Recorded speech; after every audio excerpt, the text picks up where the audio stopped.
नमस्कार, हम धनसुख। नमस्कार, और हम बानी मनसुख। हमनी का मिलके एगो नया YouTube चैनल बनवले बानी जा, जेकर नाम है पूरा पश्चिम उत्तर दक्षिण न्यूज, जेकर माध्यम से हमनी के आप लोगन के बीच में ऐसन ऐसन ऐसन ऐसन समाचार ले आइब जा, जेकर बारे में ना था आप लोगन के केहू बतावले होई, ना ही केहू दिखावले होई। खेत से, खलियान से, दुकान से, मकान से, यहाँ तक कि सीवान से, गांव के घर से, दूर से, गोबर से, पतवार से, इनार से, चौराहे से, चट्टी तक, आसमान से जमीन तक खोद के हमनी के न्यूज ले आइब जा। और आज हमने अपने चैनल के न्यूज कवरेज करे जा रहल बानी जा मंगल बाबू के शादी से। और हमनी का अपने विश्वसनीय सूत्रों से एगो खबर प्राप्त भइल बा कि हमनी के कुछ नहीं के पता। कैमरामैन फोकस करो।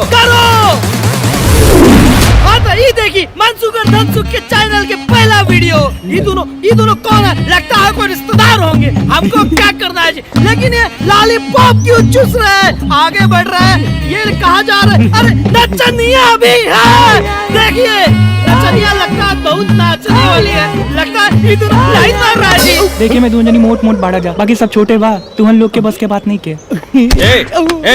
यहाँ क्या करता था? पिताजी जा सर। नशा चढ़ल बा। अरे जायदा ई सबन के छोड़ा मंगल के मामा। अरे पंडित जी के फोन लगावा कि कहाँ रह गई ना। अरे कई बार फोन लगा देने। अरे एक बार और लगावा, और लगावा, और लगावा।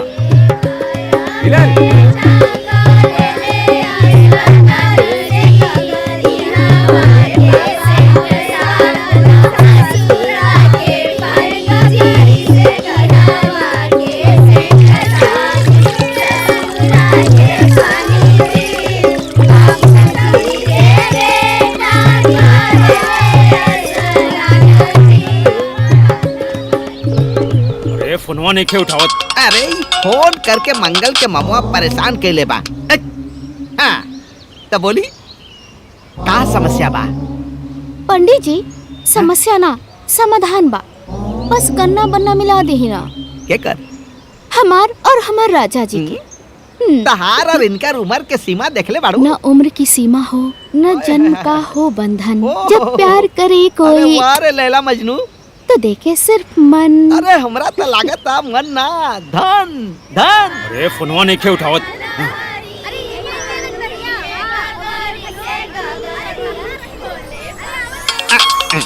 अरे मंगल के मम्मा फिर फोन करता। बारात में तो जइबे ना करब जब से पैसा ना ले। पंडित जी फोन बहुत डिस्टर्ब करता, गन्ना बन्ना बैठाई। देखा तोहार गन्ना बन्ना बन गइल बा, बाकी यहाँ के ब्याह है के ना ऊपर यमलोक के। मतलब अब कोनो समाधान नहीं खे? अरे समाधान बा, बाकी सूर्य से लेके चंद्रमा तक, राहु से लेके केतु तक, मंगल सबकर ब्याह में थोड़े टेढ़ी चाल हो गइल बा।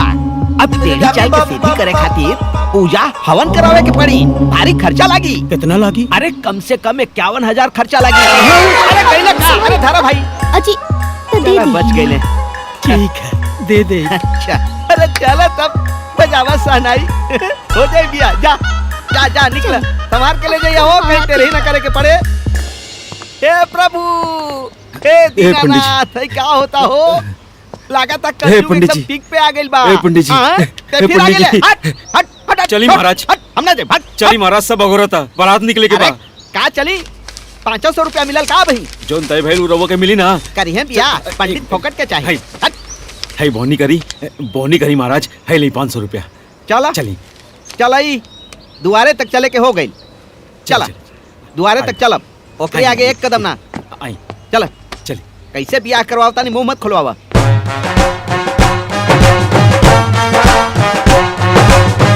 ऐसे आगे ना बढ़ा। आई ऐसे आगे बढ़वे ना कर। आई ना थोड़ा। अरे हाथ जोड़ता नहीं, आई ना। ए चुप। अरे महाराज रवो के पैसा मिल जाए, आई ना। आई आई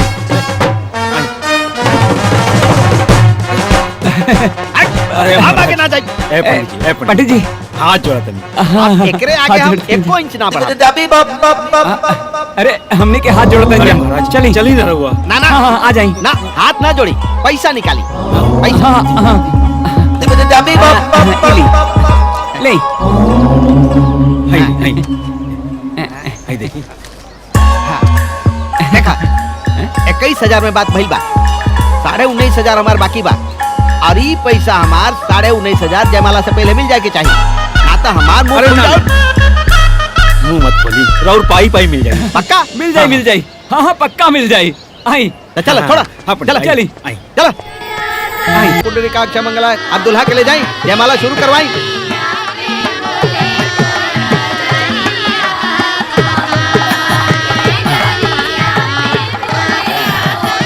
जा तू लोग कुछ खा ले, जा जा।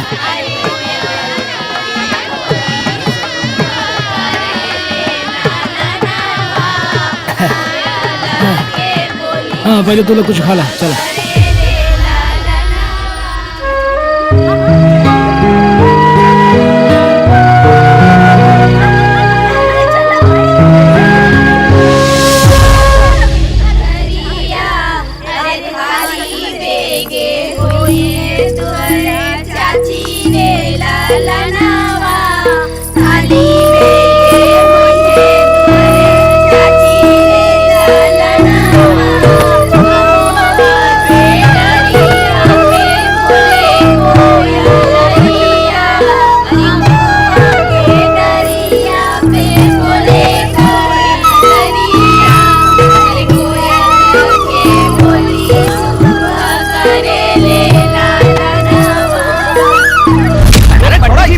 पैसा हम ना मना लाइक महाराज की आवाज़ तक हम पहले आ रहे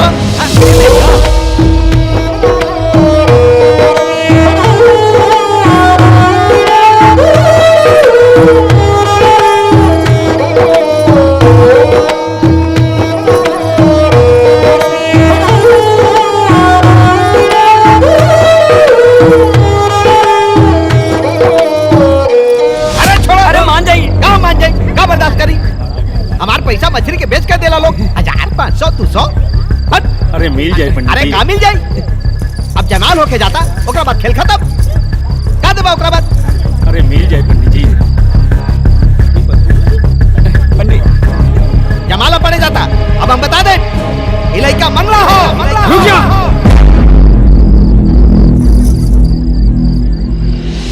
ये ब्याह ना हो सकेला। शादी ब्याह के बंधन सिर्फ विश्वास अविश्वास के आधार पर होखेला।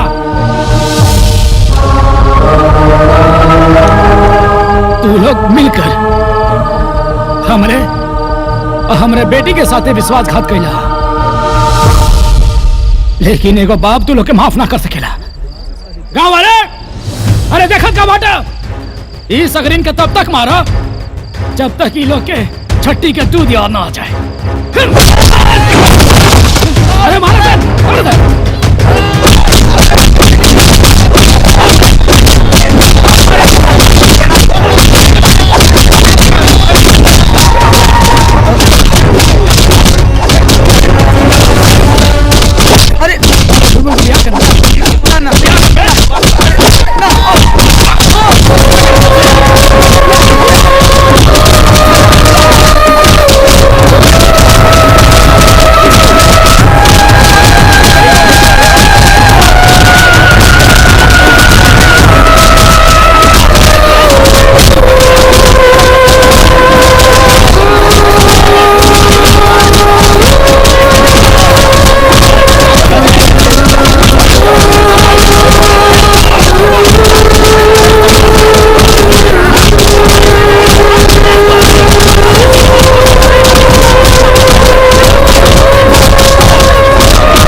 अरे बाप, बड़ा कुटले मानस। अरे भाई रे, ये पैसा के चक्कर में पिटा गई नहीं, ना छेना मिला ना फूल की चाट मिला, लाठी डंडा। जा तू लोग बबने के मरला सत्यानाश हो जाई। नमस्कार, मैं धनसुख। नमस्कार, हम बनी मनसुख। देश के चौथे स्तंभ पर हमला हुआ है। वैसे हमरा भी स्तंभ सूजा हुआ है। हम पत्रकारों पे चाहे जितना हमला हो जाए, चाहे जो भी हो जाए, हमने जैसा कि आपसे वादा किया है, गांव से, चौराहे से, चट्टी से, नल से, चापाकल से आप तक समाचार पहुंचाते रहेंगे। हम पहुंचाते रहेंगे। आखिर कब तक यह मंगल होता रहेगा? कब तक? हमें अपने सूत्रों से पता चला है कि ये सारी घटना मंगली दोष की वजह से हुआ है, जो कि ये देश बिल्कुल बर्दाश्त नहीं करेगा। आखिर कब तक हम इन कुरीतियों को मानते रहेंगे? कब तक दूल्हा और बाराती पिटते रहेंगे? कब तक?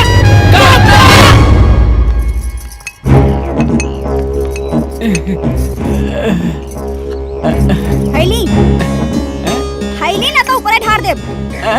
ले पकड़। ए पकड़ ले। हैली।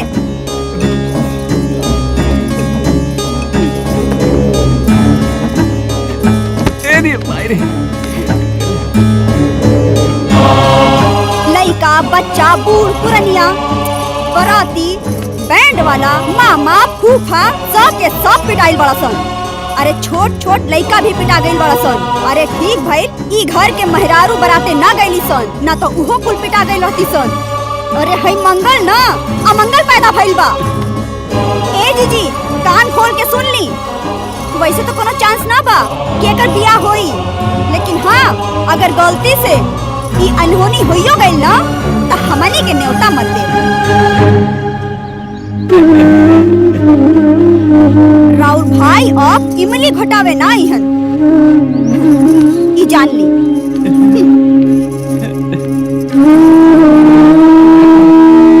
का मंगला भइल इतना गुनाह बा, हमार किस्मत इतना खराब बा, एकर ले बढ़िया रही कि हम मरिए जाती।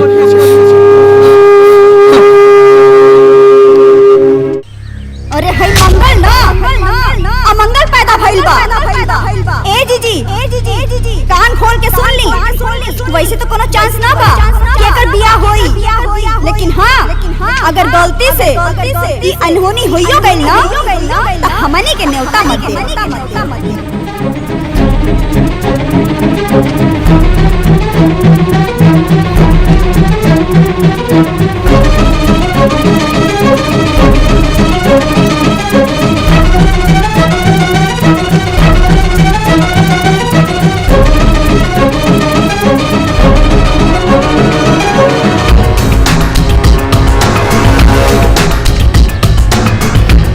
अब एकरा अलावा और हमरा पास कोनो रास्ता नहीं है। हमरा मरिए गेला में फायदा बा।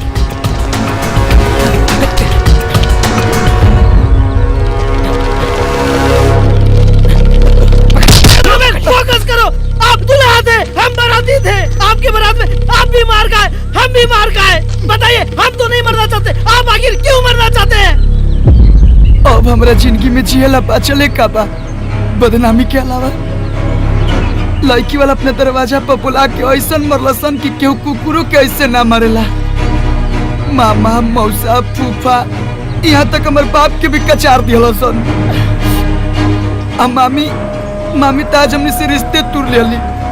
मानो गलती से आगे चल के हमार ब्याह शादी होई, मामा तो यहाँ ना तब कैसे गवाई कि मामा हाली हाली इमली घुटावे। मामा हमरे के मर जाए तो लोग। अरे हम मंगला बनी थे में हमार का दोष बा? क्या मंगला होना एक दोष है? आज भी समाज इतनी पुरानी सोच को ढो रही है कि हमारे इतने अच्छे दूल्हा मंगल को बिना शादी का दंगल लड़े ही मारना चाहती है। हम चाहते हैं दुल्हन के परिवार पर FIR हो। हम चाहते हैं कि उन पर केस हो। हम चाहते हैं कि ये मुद्दा संसद भवन तक पहुंचे और हम मीडिया टीम चाहते हैं कि सरकार इस मुद्दे का संज्ञान ले और CBI जांच का आदेश दे। भाई हो तनी उतरबा लोग, नीचे बैठ के बुला लो। बोला तो ये देखा आप लोगों ने लड़की पक्ष का अत्याचार। ऐसी लड़की की शादी समाज में किसी यहाँ नहीं होनी चाहिए। सावधान हो जाइए आप लोग। ये लोग वर पक्ष को घर पर बुलाकर मारते और पीटते हैं। अगर लड़के पक्ष के कुंडली में कोई दोष या त्रुटि या ग्रह नक्षत्र में कोई कमी मिलती है तो मंगल दूल्हा क्या कहना चाहते हैं आप राशि के परिवार के बदमाशी के बारे में? हम तो जो नहीं सोचे थे वो भी आप लोग बोल दिए।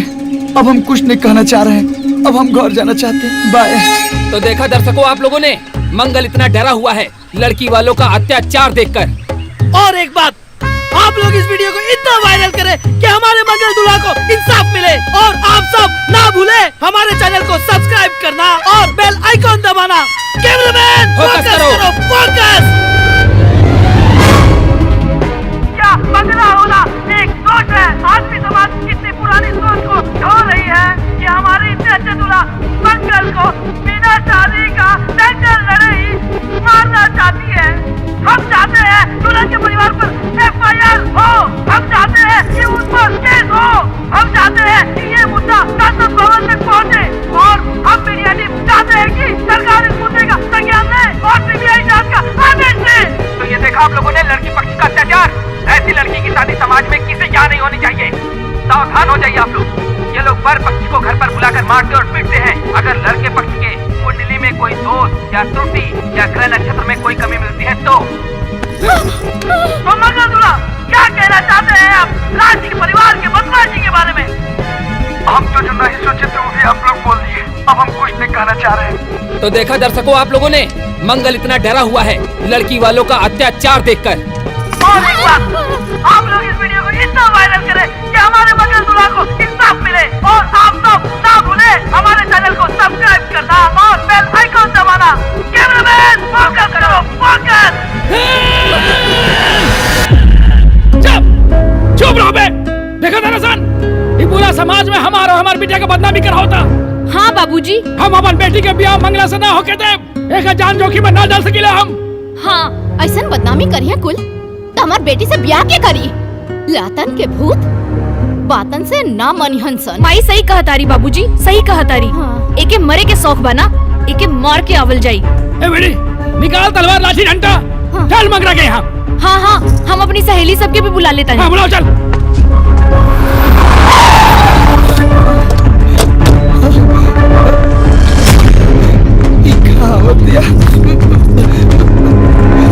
बाबूजी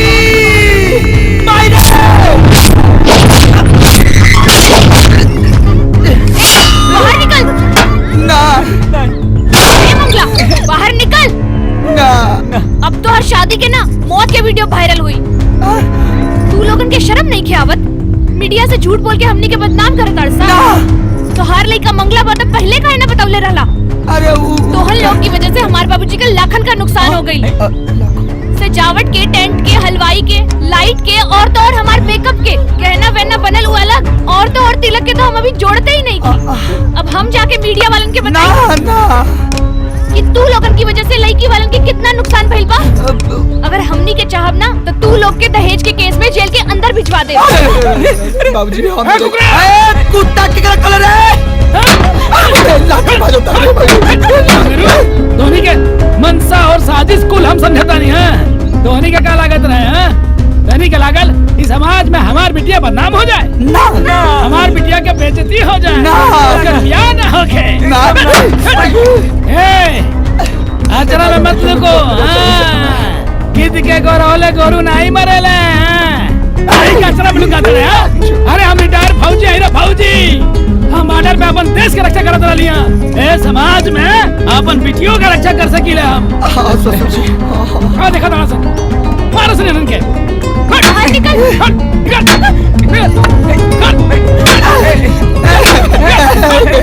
मारे माता हम आवत नहीं। बेटा मत जा। बाबूजी माई हम रउआ लोग के जान बचावे खातिर हम अपन जान के बाजी लगा दे। बाहर निकाल जल्दी बाहर निकाल। अरे बस कर अपन इमोशनल अत्याचार। पापा जी पापा नहीं तोरे खातिर सापा जी। निकल निकल मत कोस दे बाबा। जल्दी आओ बेटा बचा के। हाँ ज्यादा बोला मत भल के। निकल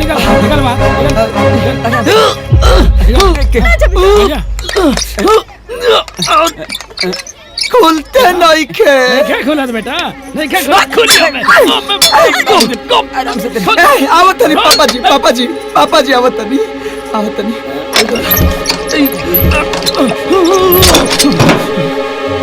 पापा जी हम नीचे प्यार से बात कर जाओ। हाँ कोनो बात नहीं, बात प्यार से बता। हाँ बागुला होने।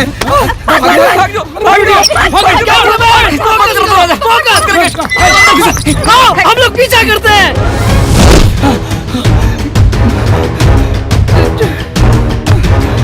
बाप रे बाप, बाप रे, ना तो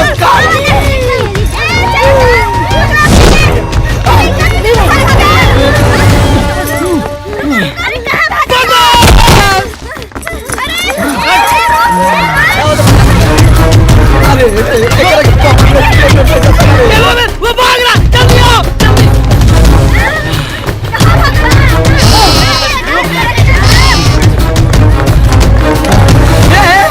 एक मिनट।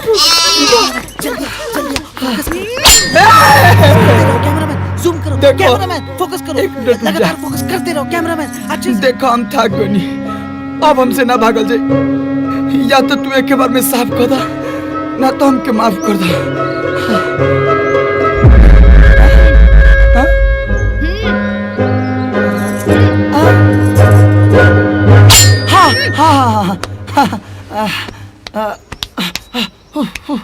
बैठो बैठो, चल बाकी ना।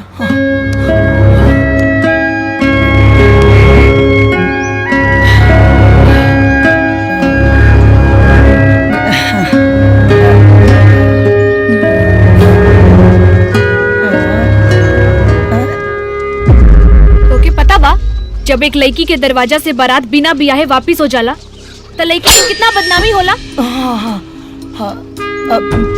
उ रात उ जयमाला के फूल कांटा बन गई रहे। जोन चुभन जोन दर्द हमार घर परिवार पर बीतल, उ तक कोनो मीडिया वालन के दिखाई न देहलस।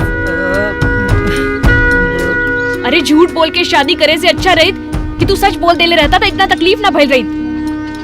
तू ये सब बात मीडिया वालन के बता के झूठ मूठ के मरे का नाटक करके तू ठीक ना कहिला। मन तक करेगा यही तलवार से तोहर गला काट दी, लेकिन छोड़ देनी तोहरा के। तोहार ही हालत देख के तरस आवता।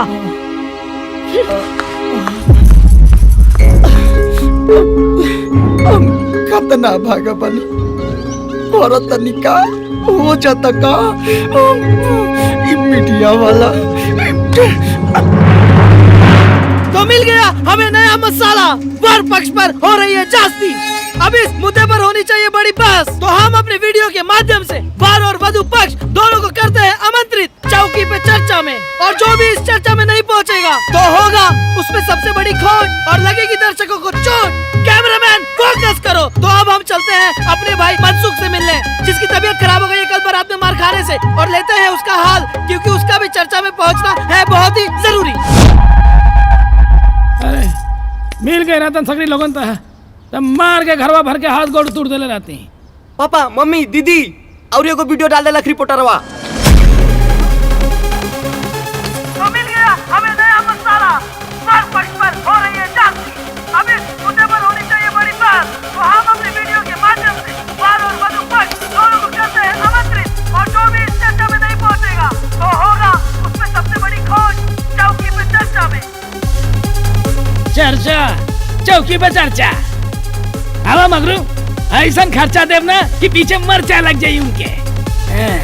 अरे भौजी है भौजी, भौजी से बंगाली है तो नंगा हो जाइए। हवा चर्चा पे मगरू के नाती चौकी पे नमस्कार, मैं धनसुख। नमस्कार, मैं मनसुख। जैसा कि आप सब देख रहे हैं, इस खुले आसमान में, ये आम के पेड़ के नीचे, इस जमीन के ऊपर हम सब क्यों खड़े हैं? दिमाग पे जोर डालिए, डालिए, जोर डालिए। ठीक है, हम ही बता देते हैं। जैसा कि आप सबको पता है, हमने अपने नए चैनल के माध्यम से हमारा पहला ब्लॉग शूट किया था, मंगल की शादी। उस वीडियो का कंटेंट ऐसा वायरल हुआ है, उसमें ऐसा आग लगा है कि उसने हमारे चैनल को 7वें आसमान तक पहुंचा दिया है। जी हाँ, सही सुना, 7वें आसमान तक। आप सबका प्यार, लाइक्स और सब्सक्राइब जो भर भर के मिला है, बस उसी चीज से हम दोनों का मन प्रफुल्लित हुआ। बस यही प्यार और आशीर्वाद बनाए रखने के लिए हमने हमारा नया शो शुरुआत किया है, चौकी पे चर्चा।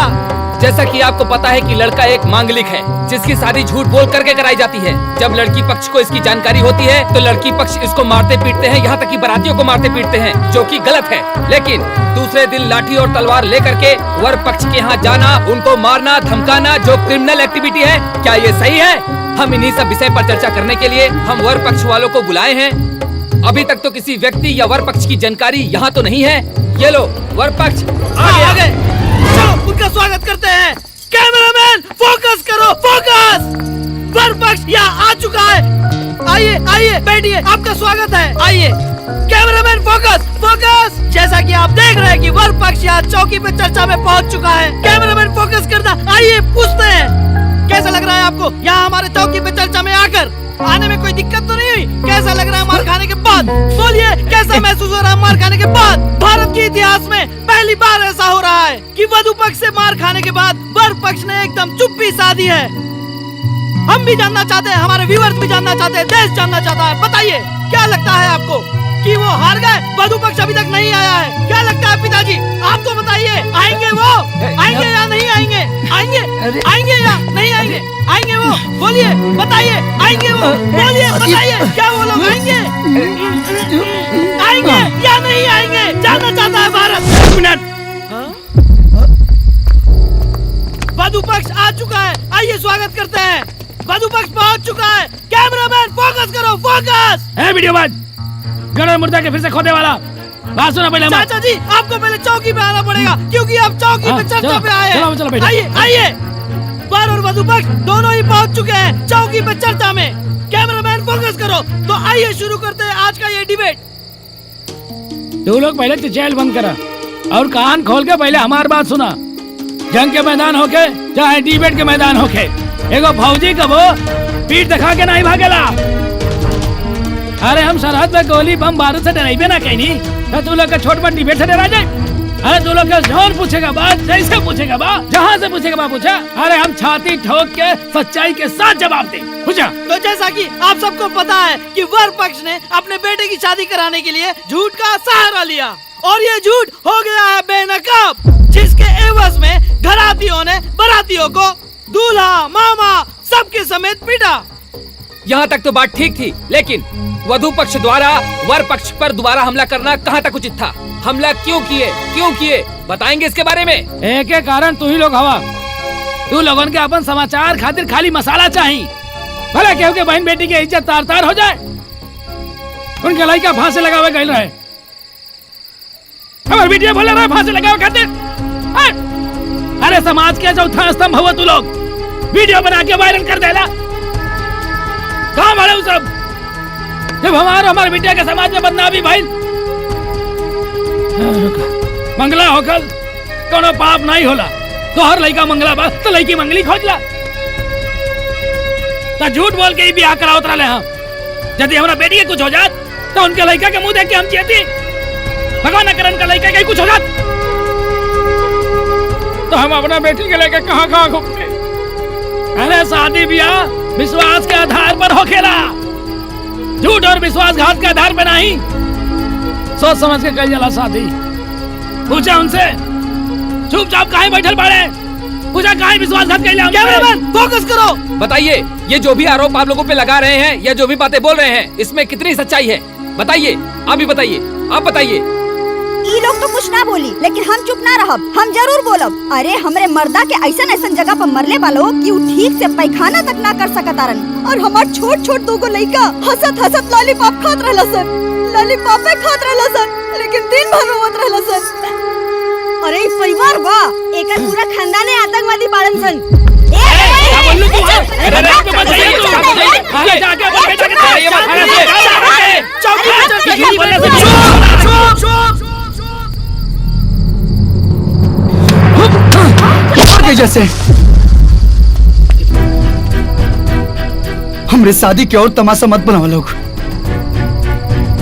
अरे माना तानी कि हमने झूठ बोल के शादी करे की कोशिश करनी चाहिए, लेकिन होनी और अनहोनी कहे के दरवाजा पर दस्तक ना देवेला। और हम अपने जयमाला के फूल इनके अर्थी के फूल में की बनावल चाहत। एले बढ़िया रही कि हम कुंवारे रह जीते।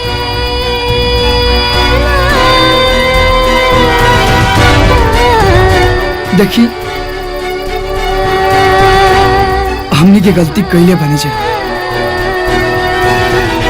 माफ कर दी। अरे हर बेटा के माई बाप के सपना होला कि ओकर बेटा के शादी ब्याह हो जाओ, ओकर घर बस जाओ और खुश रहो। वह हमारे माई बाबू कई लोग, लेकिन वो का बना कि हम मांगलिक हैं। ऐसा बात नहीं कि हमार बाबूजी पूरा जवार में मांगलिक लड़की खोजलन, लेकिन मिलबे ना कल। यही से झूठ सच बोल के रुआ घर में शादी फिक्स हो गई। हम अपने परिवार के तरफ से रुआ से हम माफी मांगते नहीं। हमारा पूरा परिवार के मन में होकर कौनो मलाल लिखे। सब कुछ भूल जाइए और माफ कर दी, माफ कर दी। और राशि जी, वो हमार माई रुआ के भला बुरा बोलना सिया ना, ओकरो तरफ से हम माफी मांगता नहीं। हमरा किस्मते में नहीं शादी। जब भगवान लिखल है निकन के हमार शादी होको तो ए लोग के चाला से हमार शादी कैसे हो सकेला। माफ कर दी लोग, हाँ माफ कर दी। चलिए बाबूजी।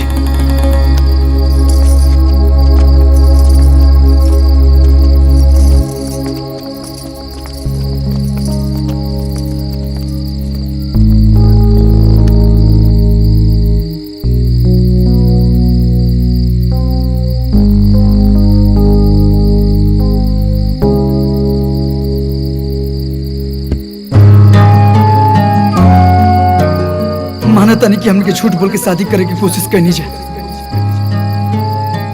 लेकिन होनी और अनहोनी कहीं के दरवाजा पर दस्तक ना देवेला। और हम अपने जयमाला के फूल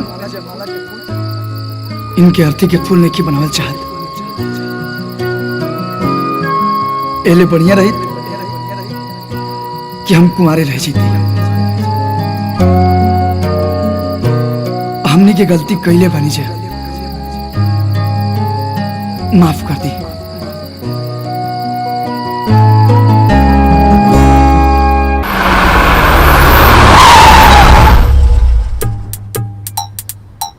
नमस्ते।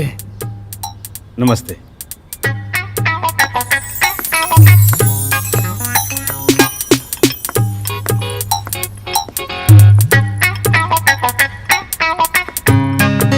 रख दे बेटा। नमस्ते। ले आ जाओ। जी।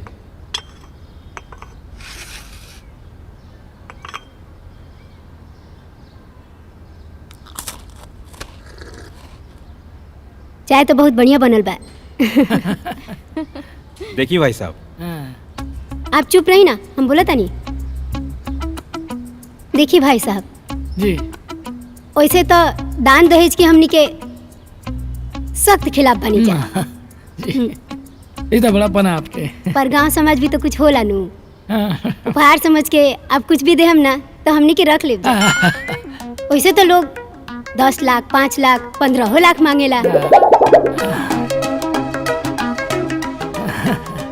पर हमनी के बस 2,51,000 आप दे दी। अब समाज में हमनियों की इज्जत रह जाई।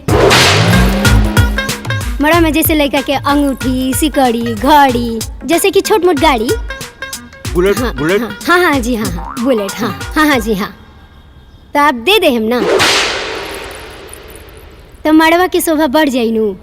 देखिए भाई साहब, जब आप लड़की के विदाई करब 5-7 थान गहना तो आम चीज बनू, वो तो केहू भी देवेला। तो लड़की के बिना गहना के साथ विदाई ना करम। भाग, चल निकल यहाँ से।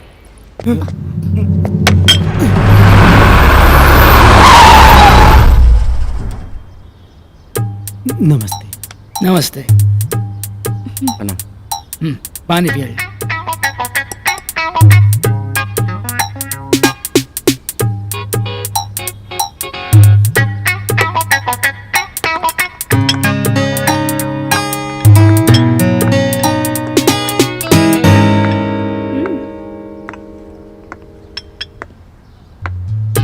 रखा बेटी।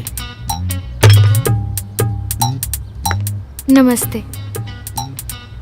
यू नो एक्चुअली भाई साहब, हम ना थोड़े मॉडर्न टाइप के हैं। जी। हम चाहेंगे कि हमारा बेटा और आपकी बेटी आपस में मिलजुल कर कुछ बातचीत कर ले, एक दूसरे को पसंद भी कर ले। Do you have any problem?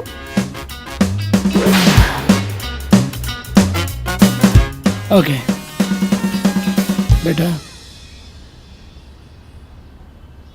You know baby, live in relationship, मैं समझता हूं कि शादी से पहले लड़का और लड़की एक दूसरे के साथ रहें, पति पत्नी के जैसे एक दूसरे को जाने और फुल एंजॉय करें। ये गांव की गवार लड़कियां इसे गलत ही समझती हैं। वैसे भी मैं मॉडर्न हूं। तुम्हारा क्या ख्याल है हाँ, लिव इन रिलेशन के बारे में?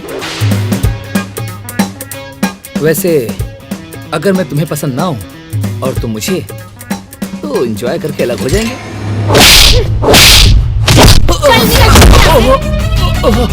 एंजॉय चाहिए तुझे? What is this? करवाती हूँ तुझको एंजॉय। लिव इन में रहना तुझको। रुक जा, बताती हूँ तुमको मैं। एंजॉय कर बे तू, एंजॉय कर बे। लिव इन में रह के कहा था 6 महीना। भाई अरे भागा यहाँ से। लिविंग में रहिए मॉडर्न। बेटी तू ठीक मालूम ना?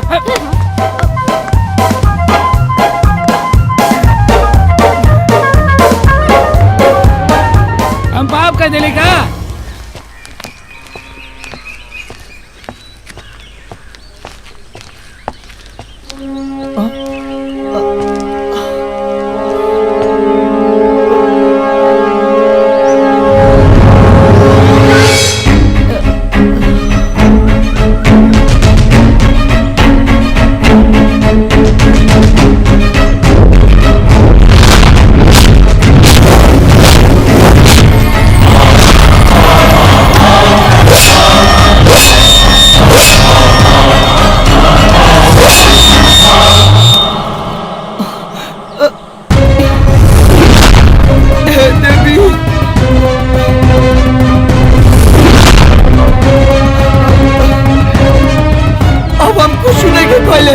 भाग रे।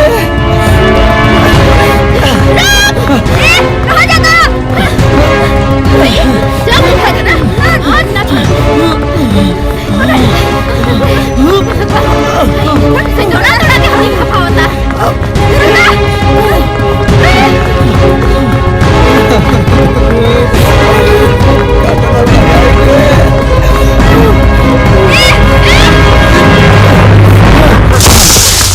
रुकी रुक जा। अब हमरे से ना भगल जाए। हम थक गई। हमर सांस फूलता। तारा मारे के बनू, तारा मारे के बनू तो अकेला मार लिया, लेकिन ये दोनों से लोग के होने भेज दो तो मार लिया हमरे के मारा। हम मारे नहीं ख्याल बनी तो मारने को तो बगावत कह रहलू। तू भागत कह रहला? अरे हमरा लगा कि पिछला बार जैसे तू हवा अपन तलवार लेके आइलो खूबू। आई फूल ई काटा से मरबू का? हमनी के कुंडली तो ना मिल सकेला, बाकी दिल तो मिल सकेला ना। हम जान गइल बानी राउर कुंडली में दोष बा, लेकिन रउआ में कौनो दोष नहीं के। दुनिया का सारा बाग बगीचा देख ली हनी, लेकिन रउआ जैसन फूल कहीं नहीं खे। आई लव यू। हाँ? का तू हमरा से शादी करबा?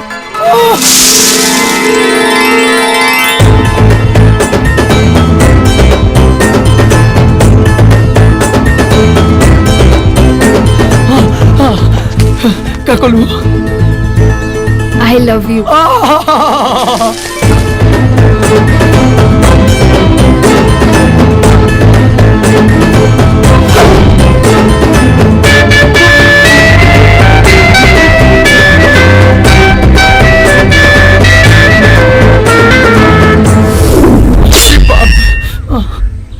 हाँ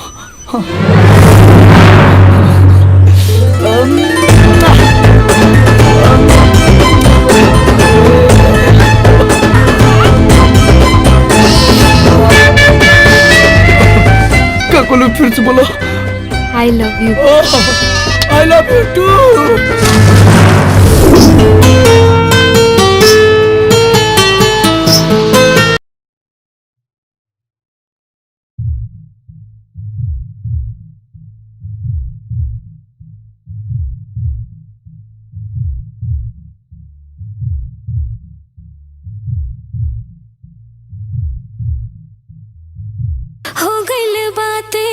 बाबिन बोले चलली मान तोरा ओरी होले होले।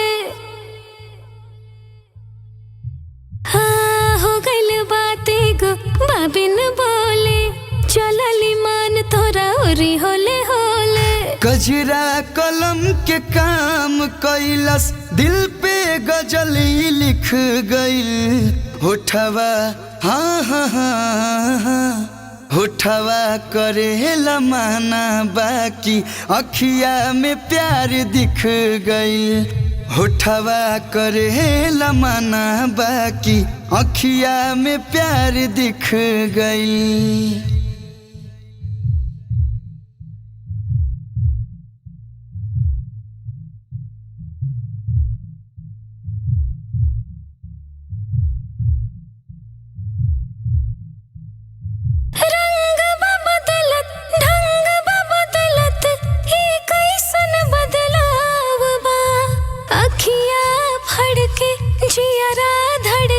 जब से लागल लगाव बा रही रही मन मन मुस्काइला बस नाम तोहर दोहराइला। अलहड़ रहे अवारा मनवा प्यार करे अब सीख गई होठवा। हाँ हाँ हाँ हाँ उठवा करेला माना बाकी अखिया में प्यार दिख गइल। होठवा करेला माना बाकी अखिया में प्यार दिख गइल।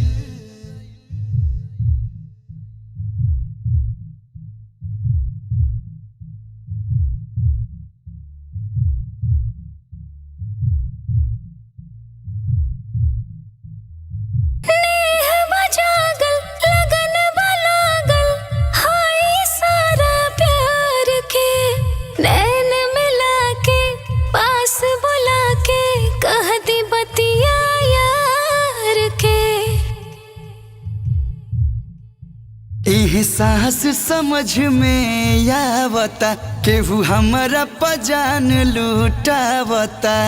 जान हो जान हमार तोहार एक मुस्कान पे बिक गइल होठवा।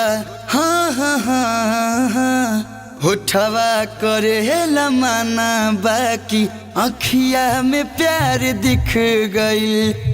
होठवा करेला माना बाकी अखिया में प्यार दिख गइल।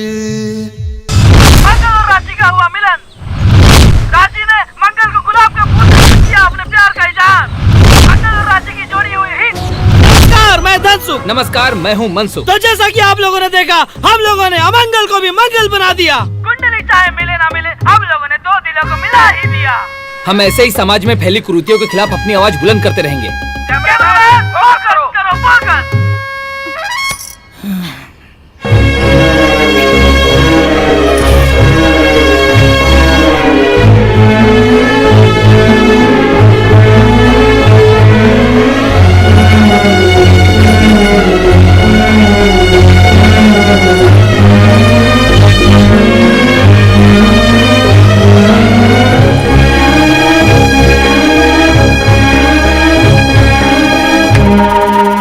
वाह बेटी वाह,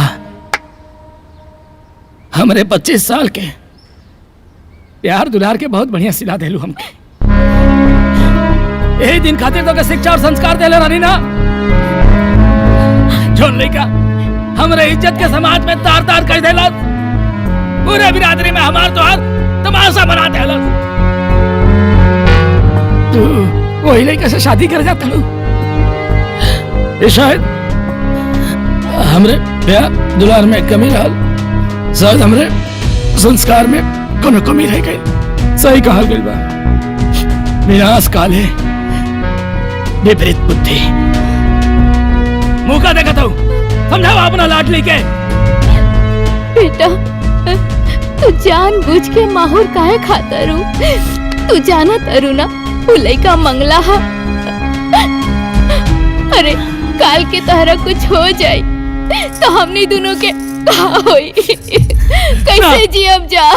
रो मत, एकरा सर पे प्यार के भूत चढ़ गई। हम तो अगर दुश्मन है पागल। माई, बाबूजी, कुकुर के रोवल अनहोनी के संकेत होला, लेकिन रउआ एक बात बताई, ओकरे रोवला से पूरा गांव मर जाला का? हाँ? और जेकर नाम ही मंगल हा, वो केहू खातिर अमंगल कैसे हो सकेला? अरे अपने घर में अमंगल बनके तो ऊ लोग आयल रहलन जिनकरा के बहू ना दहेज चाही। मंगल बनके बहुत अच्छा बा बाबूजी, रउआ हमार शादी मंगल से करा दी। और रहल बात होनी अनहोनी के, तई सब इंसान के हाथ में ना भगवान के हाथ में होला। एके नियति पर छोड़ दी, रउआ हमार शादी मंगल से करवा दी।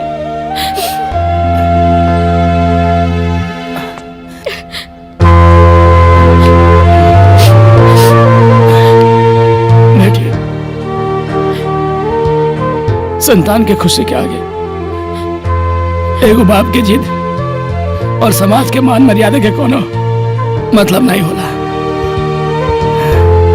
अगर तू यही में खुश बाड़ू तो हम अपना जिद के कुर्बानी दे सकीले। खुश रह, तू खुश रह बेटा, तू जैसन चाहबू वैसने हम करब। खुश रह बेटा।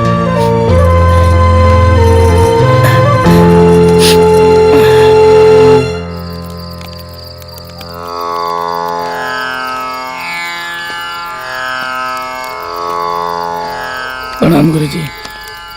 खुश रहे, बैठी जजमान।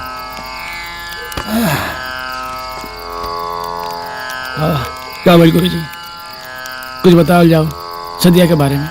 देखिए जजमान, राउर परिवार के हम पुरोहित हैं, झूठ ना बोलब।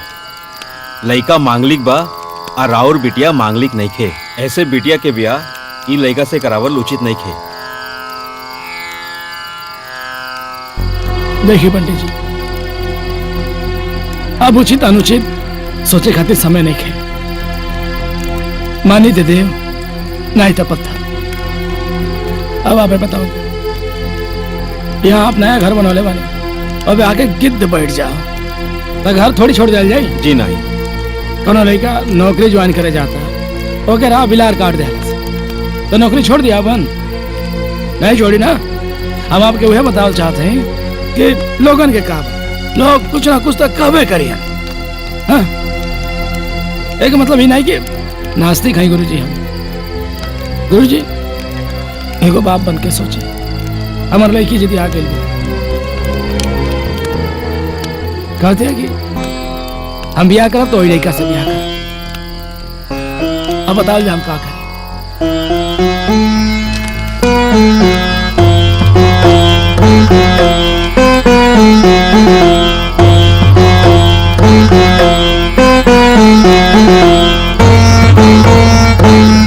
ठीक बा जजमान, दिवाली के बाद 25 नवंबर के शादी के शुभ मुहूर्त बा। बाकी पूजा पाठ से जोन हो सके हम करब। आपके बहुत बहुत धन्यवाद। खुश रहो। राशि अम्मा, राशि अम्मा का हाजी कहाँ बड़ो? का हा? गुरुजी के यहाँ गई लाली अच्छा शादी की बात करे खातिर। गुरुजी कहला कि लड़का मांगलिक बा अनहोनी हो सके।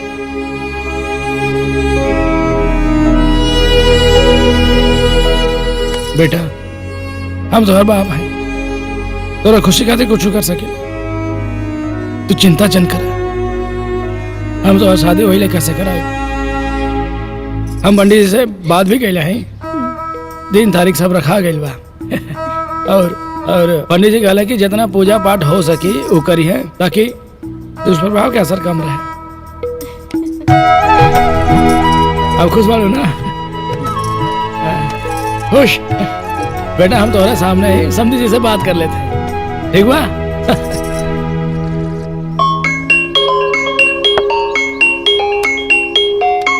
समधी जी के फोन। नमस्कार समधी जी। नमस्कार नमस्कार। वो क्या होला ना, कभी कभी खुशी के बाद भी जाहिर कैले में ना बहुत डर लगेला। हम रउआ से को बात कहल चाहते हैं। हाँ हाँ कहीं ना। हमरे और आपके बीच में जौन भी मन मुटाव भइल ओके भुला के ऊपर मिट्टी डाल के हम अपन रिश्ता के फिर से आगे बढ़ाओ चाहता नहीं। हम अपन बेटी राशि के हाथ आपके बेटा मंगल के हाथ में देहल चाहता नहीं। अच्छा। और दिवाली के बाद 25 नवंबर के दिन तारीख है, शुभ मुहूर्त बा। जी समधी जी, हम आपके डर से वाकिफ बानी, लेकिन आप सब कुछ भुला के सच्चे दिल से और ईश्वर के नाम लेके शादी के तैयारी शुरू करी। वैसे भी विधि के विधान के टाल सकेला। आप शादी के तैयारी करी, हम टाइम से बारात लेके पहुंच जाए।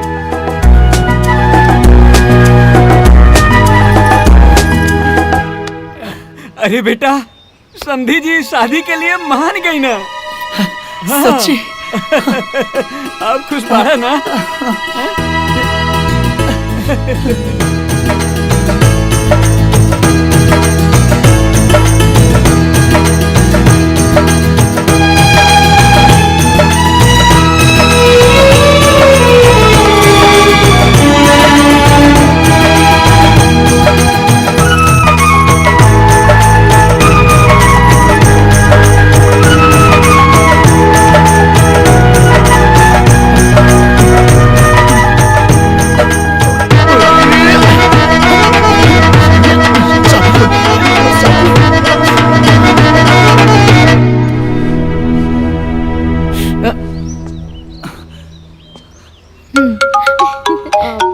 बाबूजी हम बताएं। जा,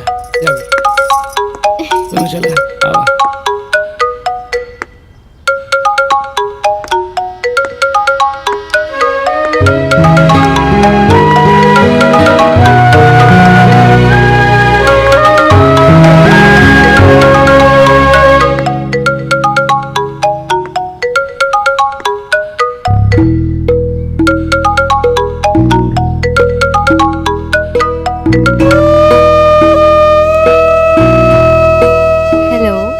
हेलो, अभी आपके बाबूजी के फोन आयल रहा, वहाँ के शादी के डेट फिक्स कर दिले बनी। अब देखी ना, रोआ याद में रात काम सूती तो सितारा के नफरत। अब जब से दिन धराइल बा तब सब दिन गिने के पड़ी। बस 10 दिन और इंतजार कर ली। 10 दिन के बाद हम दुल्हन बनके हमेशा के लिए आपके हो जाएंगे। वैसे एक बात पूछी? हाँ पूछा। जैसन लोग कहता रे कि अगर ये शादी भइल तो या तो आप मरब या हम। का सच में धरती से इतना दूर मंगल ग्रह दोष के कारण केहू की जान ले सकेला? सूरज में कितनो तेज होके लेकिन उस समुंदर के कबू न सुखा सकेला। और हमने के प्यार तो समुद्र से भी गहरा बा। जैसे लोग कहा था कि जेकरा में मंगल दोष होला, अगर ओकर शादी हो जाए तो दोनों में से केहू एक आदमी मर जाए। का तू हमरा खातिर मरला तैयार बाड़ू? अगर आपके दुल्हन बनके एक पल भी जी ली हनीना तो ऊ पल एक सदी के बराबर हुई। तमन्ना है मेरे दिल की, हर पल साथ तुम्हारा हो। जितनी भी सांसें मैं जीऊं, हर सांस पे नाम तुम्हारा। अरे वाह, लोग सच कहेला कि मोहब्बत में लोग शायर बन जाला, और देखा ना तू प्यार में शायर बन गई। वैसे तुमने के धन्यवाद कहे के चाहे पत्रकार धांसू मनसू के, हमनी की मिलान में सबसे बड़ा योगदान उन लोग के बा, त काहे ना मिल के उन लोग के धन्यवाद कल जाए। ठीक बा। ठीक बा। मंगलवार वाला मुद्दा इतना गरमाया था, फिर से ठंडा हो रहा है। कुछ ना कुछ करना पड़ेगा हमें मनसुख। हाँ, इसके बारे में कुछ सोचना पड़ेगा। अरे डेराई लोग मत, हम मारे खातिर नहीं आइल। वो हम आपके माइक तोड़ रहे ना, इली नया माइक।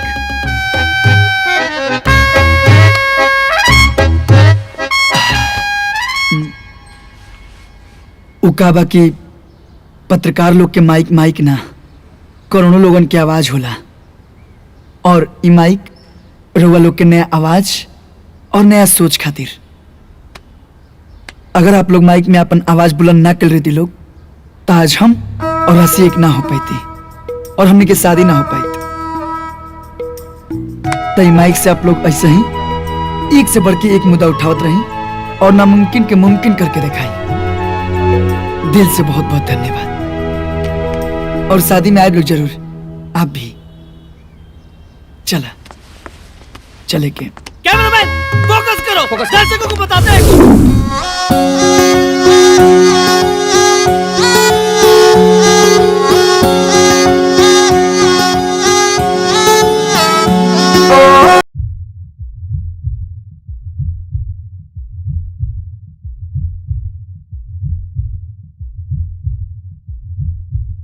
हमरा खुशी हमरा गम के बन गइल तू मरहम। एहसास में हर सांस में बस गइलू तू सनम। हमरा खुशी हमरा गम के बन गइल तू मरहम। एहसास में हर सांस में बस गइलू तू सनम। साचल सनेहिया के साथ जपाई तो नैया के नैया पवर जाई हो। जान तुहरा संगत से जिंदगी के रंगत निखर जाई, किस्मत संवार जाई हो। मिल गइल जन्नत बिना मंगले मन्नत, जियते दीवाना ई तर जाई हो।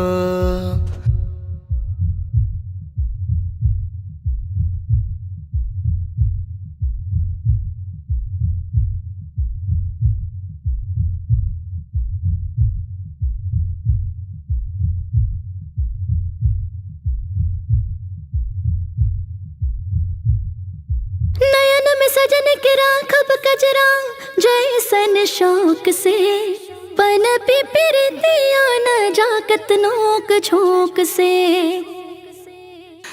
हमारे रोआ रोआ अब गीत गावता, केहू दिल के वाणी खटखटावता। जब अपन राजा से मिली रानी, नैना से नैना भी लड़ जाई हो। जान तुहरा संगत से जिंदगी के रंगत निखर जाई, किस्मत संवार जाई हो। मिल गइल जन्नत बिना मंगले मन्नत, जियते दीवाना ई तर जाई हो।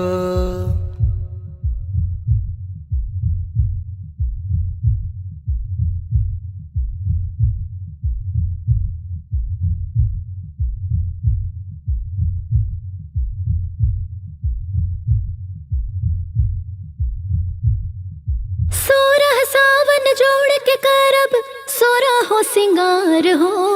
सैया पे लुटाएब अपन सगरो बहार हो।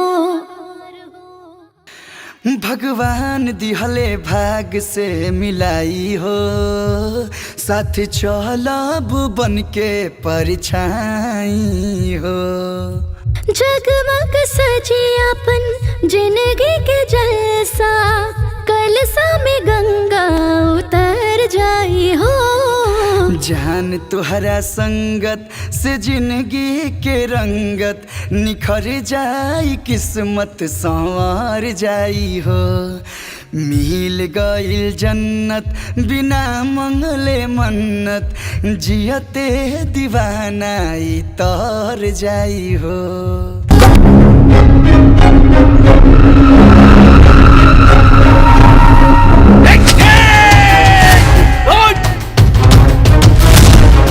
चंद्र टरे सूरज टरे, टरे दिवस और रात, पर जगत में टरे नहीं पंडित तिकोरी के कहीं बात। बेटा हमरा के साइड में कह देला जा, हमहू अगुआ रहनी, हमरो कुछ हक पद रहे, शादी करा लो, बाकी याद रखिया जा। अरे शादी ब्याह खाली प्यार से ना होखेला, शादी ब्याह में 36 गुण, कुंडली में ग्रह नक्षत्र के चाल, गोत्र खानदान, बजाला जा सहनाई। बाकी लड़का लड़की दोनों में से केहू के साथे कोनो न कोनो अनहोनी तो हो के रही। ओम स्वस्ति नः इंद्रो वृद्धश्रवाः, स्वस्ति नः पूषा विश्ववेदाः, स्वस्ति नस्तार्क्ष्यो अरिष्टनेमि, स्वस्ति नो बृहस्पतिर्दधातु। ओम आनो भद्राः कृतवो यन्तु विश्वतो दब्धासो अपरितास उद्भिदः, देवानो यथा सद्मिद वृधे आसन्न प्रायुवो रक्षितारो दिवे दिवे, देवानां भद्रा सुमितिर्दूयतां देवानां स्वं रात्रि। जैसा कि आप सबको पता है, हमने हमारे नए चैनल के माध्यम से मंगल की शादी का ब्लॉग शुरू किया था, जिसे हमने आज पूरा किया। आज हमने मंगल और राशि की शादी का ब्लॉग आप लोगों को दिखा दिया। जैसा कि आप लोगों को पता है, मंगल और राशि की शादी में कितना उतार चढ़ाव, कितनी कठिनाइयाँ आई थी, उसके बावजूद हमने अपना वादा पूरा किया और आप लोगों को ब्लॉग पूरा करके दिखाया। अपने YouTube चैनल के माध्यम से पूरब पश्चिम उत्तर दक्षिण की तरफ से मंगल और राशि के शादी की उज्जवल भविष्य की कामना करते हैं। और जैसा कि अब शादी अच्छे से हो चुका है, अब आगे विदाई का प्रोग्राम, रोना धोना, ये सब हम लोगों को दिखाने में कोई दिलचस्पी नहीं है। तो मिलते हैं नेक्स्ट ब्लॉग में। एक ब्रेक के बाद कैमरामैन फोकस करो, फोकस करो।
भगवान मांगे मन्नत,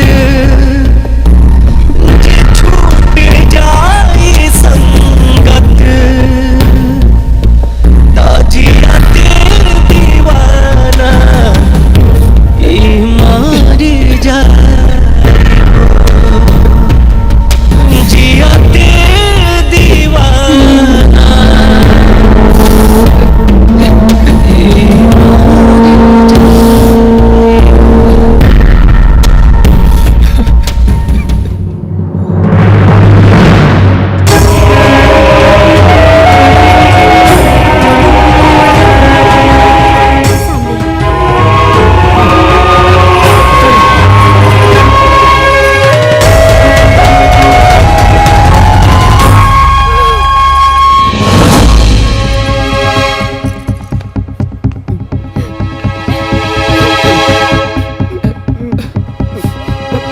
बाबूजी।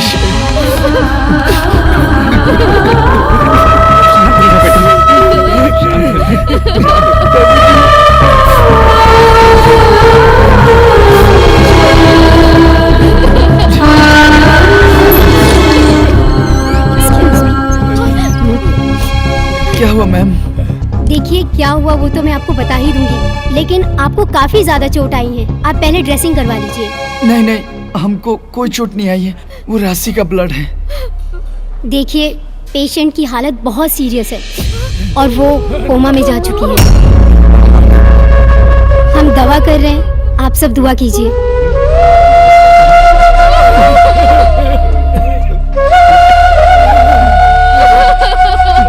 का भगवान, इतवार का खेला बा? अरे मंगला हाँ भाई, और मंगला के कहरी राशि पे हो गई।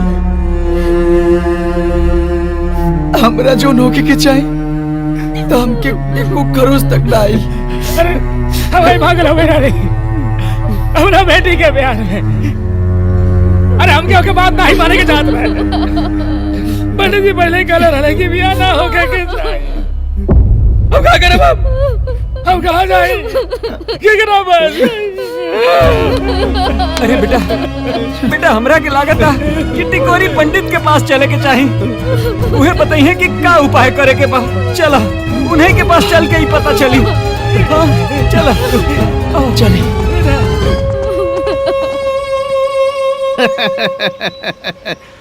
हो गई ना कांड, सत्य हो गई ना टिकोरी पाड़े के भविष्यवाणी। बारात ना लगे जा, चोरी चोरी शादी कैले ला जा। हो गई ना अनहोनी। अरे अब दवाई ना, पंडित टिकोरी पाड़े के उपाय बचाई जान तोहरे मेहरारू के। अरे हर ग्रह के काठो पंडित टिकोरी के पास। रुआ जवन कब जैसे कब हम वो सब करो, बस राशि के स्वास्थ्य में सुधार हो जाओ और वो ठीक होके घर आ जाए। कौन उपाय कर दी? उपाय बा कि अब तोहार मंगल दोष उतारे खातिर तोके कोनो काली कुतिया से ब्याह करे के पड़ी। आ खाली ब्याह है ना, हर रस्म रिवाज निभावे के पड़ी। सुहाग रात ना मनावे के पड़ी, बाकी सुहाग रात के एक ही कमरा में साथे रहे के पड़ी। और ध्यान रहे भाई, सास ससुर के भी कुकुरिया के एकदम बहू जैसन ही मान जान करे के पड़ी। गृह प्रवेश से लेके मुंह दिखाई तक के रस्म करे के पड़ी। फिर 21 दिन के बाद तोहरे मंगल दोष के पूरा प्रभाव वो काली कुतिया पर पड़ जाये और ओकर जान चल जाये। फिर तोहर पत्नी ठीक होके घरे आ जाये। और कुछ उपाय बा, पूजा पाठ हम घरे करत रहब। 21,000 रुपया लागे, निकाला दक्षिणा। दक्षिणा निकाला दी बाबूजी। सोचा ना, अरे निकाला, ढेर सोचा मत भाई संकट में। मंगलम भगवान विष्णु मंगलम गरुड़ध्वज मंगलम पुंडरीकाक्ष मंगलाय तनोहरि। नमस्कार, मैं धनसुख। नमस्कार, मैं मनसुख। मंगल की शादी में ढकोसलों की बाढ़ आ गई है। जानता है भारत, आज दुनिया चंद्रयान पर पहुंच गया, उसके बावजूद भी मंगल की शादी हम एक कुतिया से कराने जा रहे हैं। कैमरामैन फोकस करो, फोकस। वो देखो कुकुरिया बहुत ही उदास दिख रही है। वो सोच रही है कि आगे मेरे साथ क्या क्या होने वाला है। नः इंद्रो वृद्धश्रवाः स्वस्ति नः पूषा विश्ववेदाः। अब मेरा पूरा हो गए, सिंदूर दान करा।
ई रूप में प्रवेश करिए हम कबो सोचले ना रहने।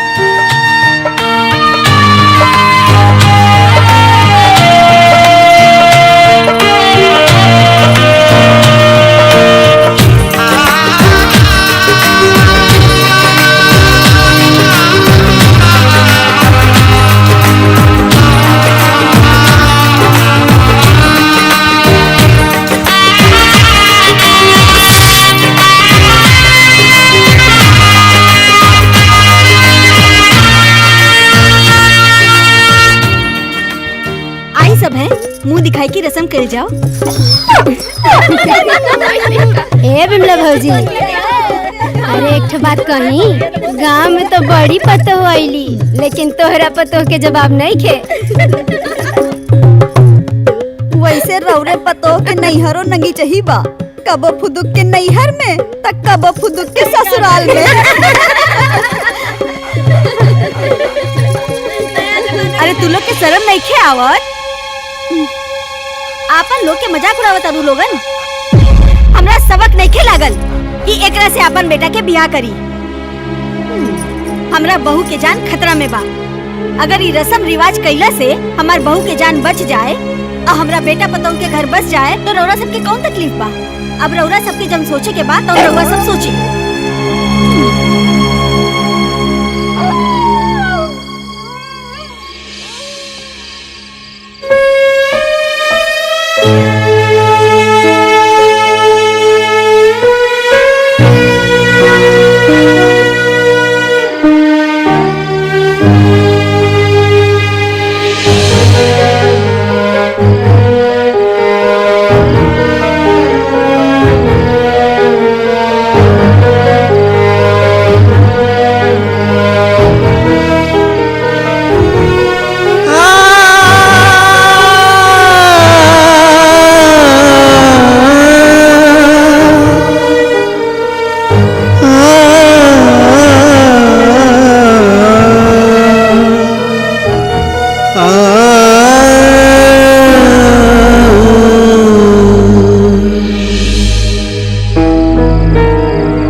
भगवान, चुप हो जा।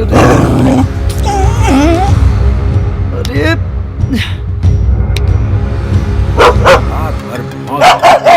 तो सवाल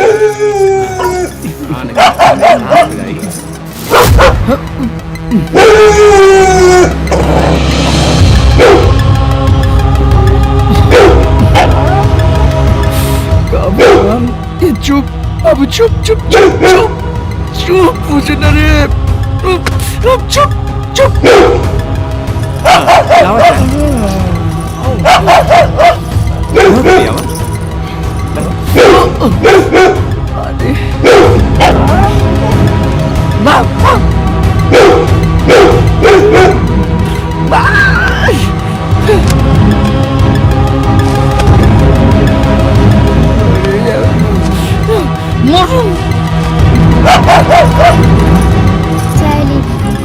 कान में दर्द क्या कर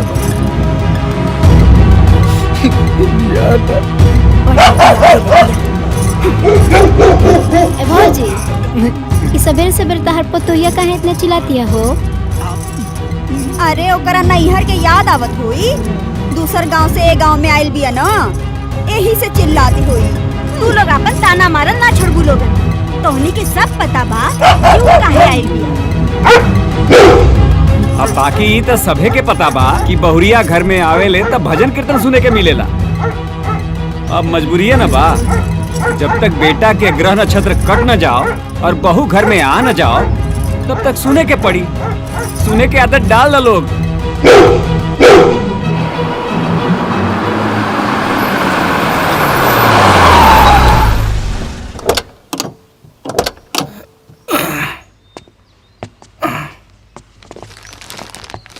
आओ चला। खुश रहा बेटा। नमस्ते समधी जी। माई। समझी जी। अरे आप यहाँ अचानक कैसे? चौथार लेके आयल बानी। आई। अरे ये आपके चौथार लावे के का जरूरत रहे? समझी जी, आप लोग कुल रस्म निभाओ तनी, तो हम लोग निभाओ के पड़ी ना। बेटी के बाप है हम नहीं चाहत कि रवा वजह से या हमारा वजह से कोनो गड़बड़ी हो। हम ये चाहते हैं कि हमारी बेटी जल्दी से सही हो जाए, हमारी बेटी और दवा दोनों जना खुश रहे। समझे जी, दिल बहुत डरा गई।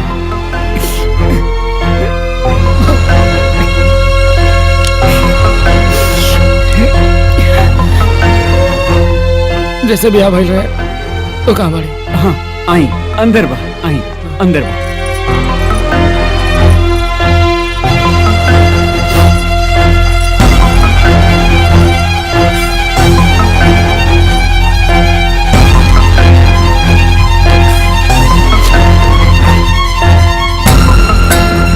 तू जानवर ना, इंसान भी ना। इंसान के कुल दुख और कष्ट भगवान अपना ऊपर ले ले।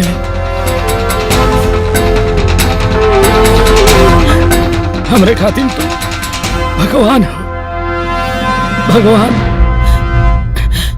भगवान से भी बढ़कर।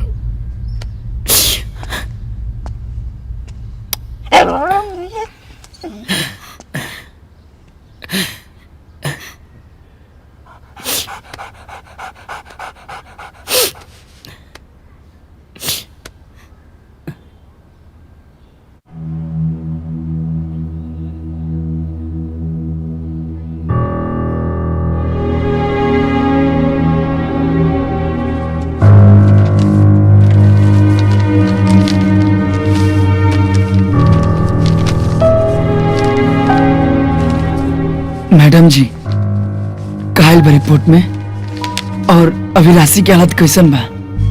देखिए मंगल जी, कोई भी इम्प्रूवमेंट नहीं हो रहा है मरीज में। उनकी हालत वैसी ही बनी हुई है, बॉडी में कोई भी इम्प्रूवमेंट नहीं हुआ है।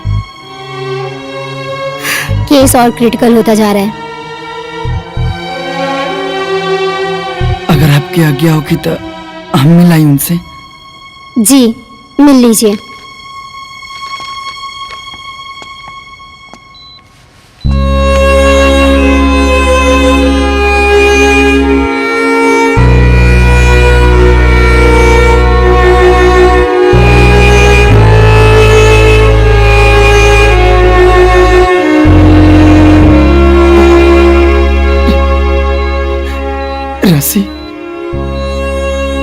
राशि,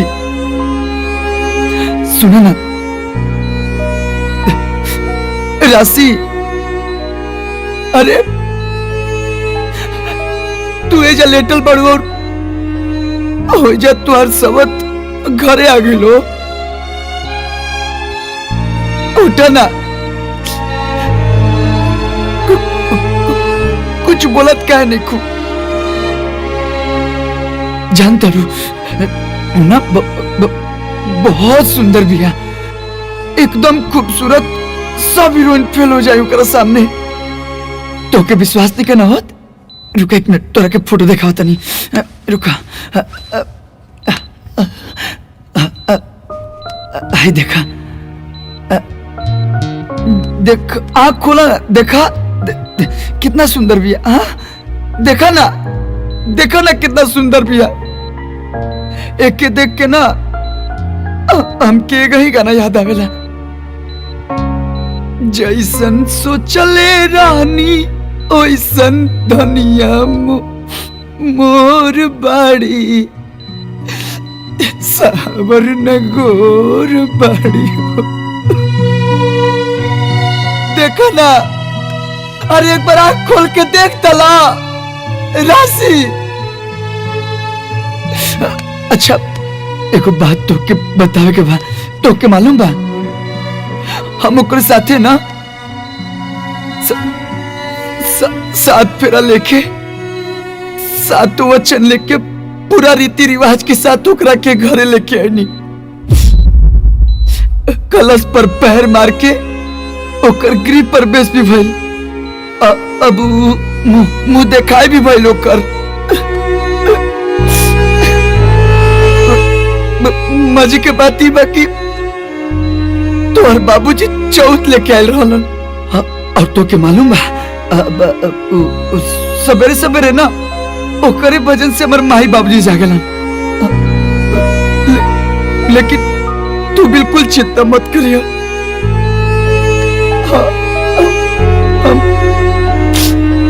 हम अभी सुहाग रात नहीं मनोलो ओकरा साथे। बुरा लगा ना तो के जलन होता ना? अरे हमारी बुलाते हैं, तू कुछ कहे नहीं को बोला, बोला ना राशि, राशि कुछ तो बोला, बोला ना राशि। इस साल में ब्याह के योग बहुत बना था, पूरा आषाढ़ महीना तक ब्याह के लगन बा। अरे आवा बेटा बेटा बेटा प्रणाम। हाँ खुश रहा जा। कैसे ला जा? रोवा जोन जोन कनी हमने सब कहनी जा, लेकिन फिर भी राशि के हाथ में कोनो सुधार नहीं किया होत। जी अच्छा रुका देखा थी।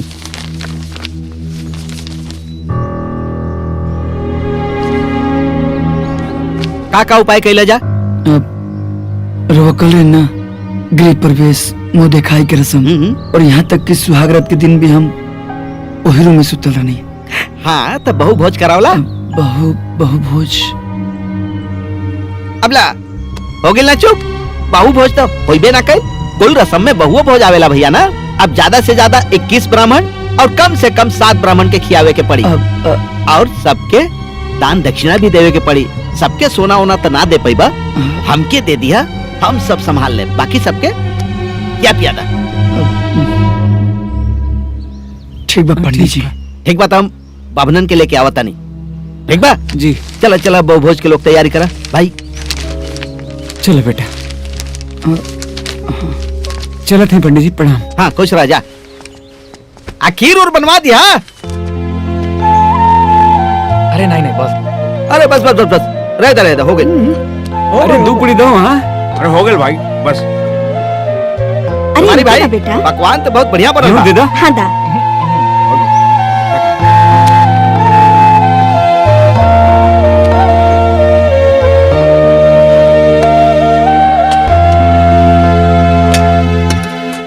भोजन बहुत स्वादिष्ट बा सुमानी भाई। धन्यवाद पंडित जी, भोजन करके आनंद आ गई। प्रणाम। बस आपके आशीर्वाद बा पंडित जी। ना बेटा अभी बा खाए दा। अरे बेटा वहाँ पानी दे दो।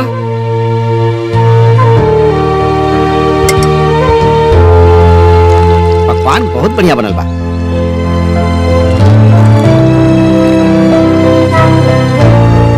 ना ठीक बा, आनंद आ गई भोजन करके। हाँ अरे खुश रह। प्रणाम पंडित जी। सदा सुखी रह लोगा ना। खुश रह। भगवान सब कल्याण करे। प्रणाम। प्रणाम। प्रणाम। खुश रहिए।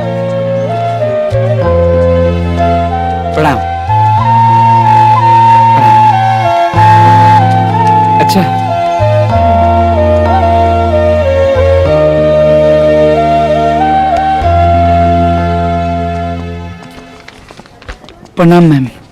जी हम राशि से मिल ली। हाँ, जाके मिल लीजिए। जी।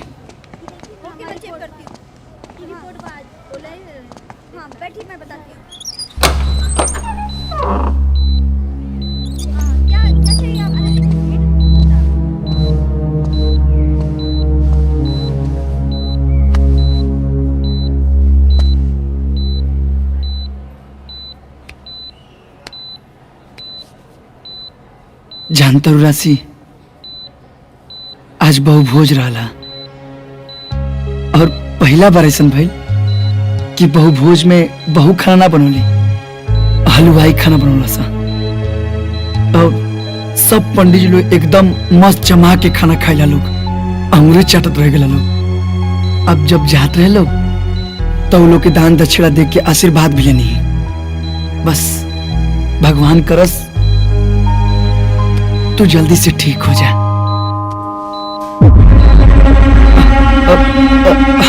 राशि,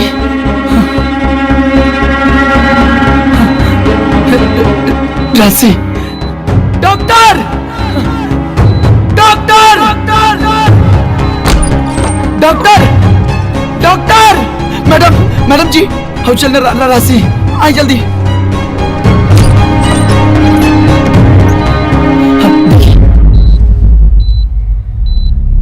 आप प्लीज बाहर जाइए, हम देखते हैं। जी।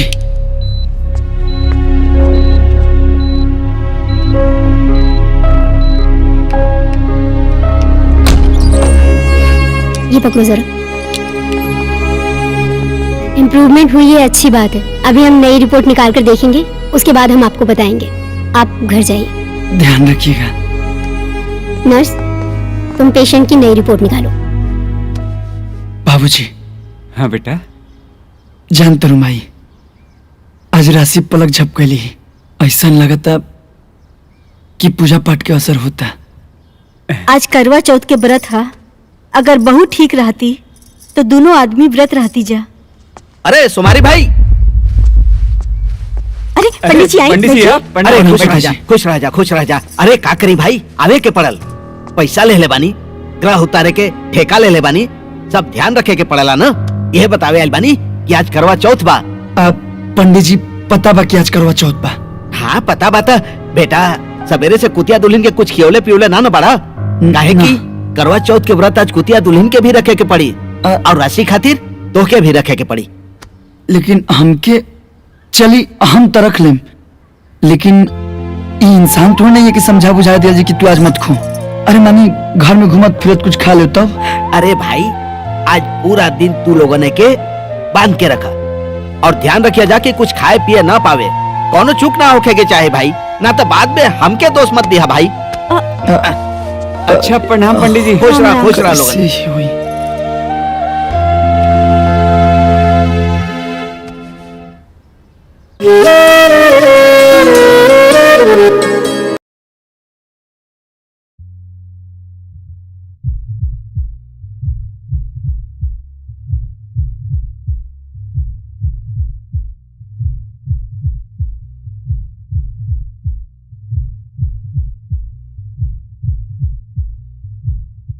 दुख हमारे देखा बहुत लोरावा के धार में, जीवन के नैया फांस गइल मझधार में।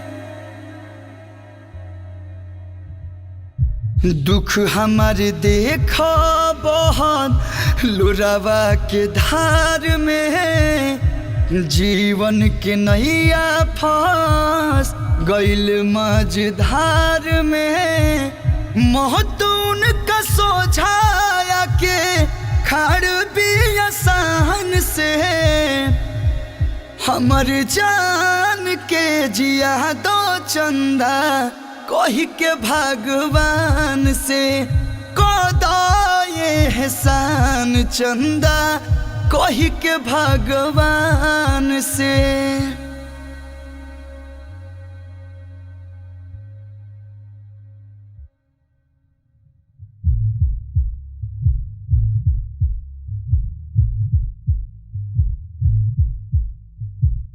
रोशन तू बड़ा हमार दुनिया अन्हार बा, सुनला पुकार तो हसे अतने गोहार बा।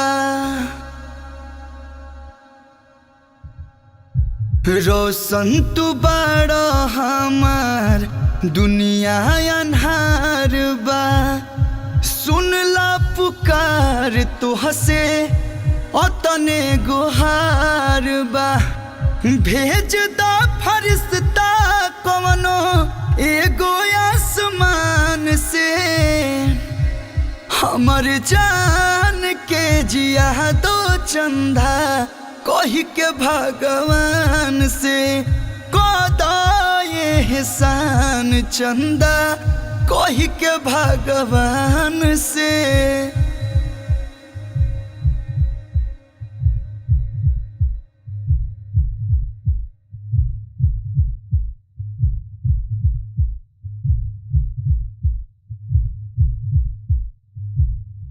बड़ी बहा उम्मीद जानी करी हा निराश हो, साथ जदि छोटी टूटी जाई विश्वास हो। बड़ी बहा उम्मीद जानी करी हा निराश हो, साथ जदि छोटी टूटी जाई विश्वास हो। दूर न सवित्री के कर सत्यवान से, हमर जान के जिया दो चंदा कही के भगवान से। कदा ये एहसान चंदा कही के भगवान से।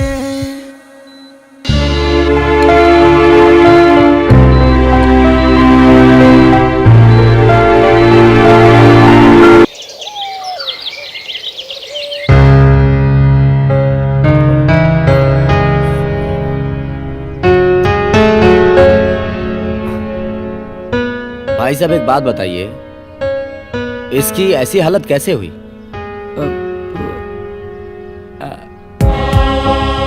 वो कल करवा चौथ था ना, तो इसने भी व्रत रखी थी। करवा चौथ का व्रत हो भी एक कुकुरिया से? वो क्या है ना सर कि मैं मंगला हूँ और मेरी शादी हुई है, और विदाई के बाद मेरी वाइफ का एक्सीडेंट हो गया और वो कोमा में चली गई। वो पंडित जी ने बोला कि काली कुतिया से शादी कर लो और उसे 21 दिन अपने साथ रखो, और इसी बीच ये करवा चौथ आ गया। तो उन्होंने कहा था कि अगर ये व्रत करेगी तो राशि के स्वास्थ्य में सुधार हो जाएगा। तो मैंने किस जमाने में जी रहे हो भाई साहब आप लोग? आजकल के जमाने में भी मंगला मंगली के चक्कर में पड़े हुए हो। एक बात बताइए, इस मासूम की जान ले रहे हैं आप लोग? अरे मुझे तो जानवर ये नहीं आप लोगों में दिखाई दे रहा है भाई। कुछ नहीं खिलाया पूरा दिन आप लोगों ने, इसे पता है? इसकी तबीयत इतनी खराब हो चुकी है कि ये बचने के हालत में नहीं है। एक बात बताइए, आपकी बीबी का एक्सीडेंट हुआ ना, ड्राइवर की भी तो गलती हो सकती है। इसकी क्या गलती? इस बेचारी को आप लोग मार रहे हो। एक काम करिए, आप किसी और डॉक्टर से दिखा लीजिए, मेरे बस की बात नहीं है, सॉरी। अरे डॉक्टर साहब, डॉक्टर साहब,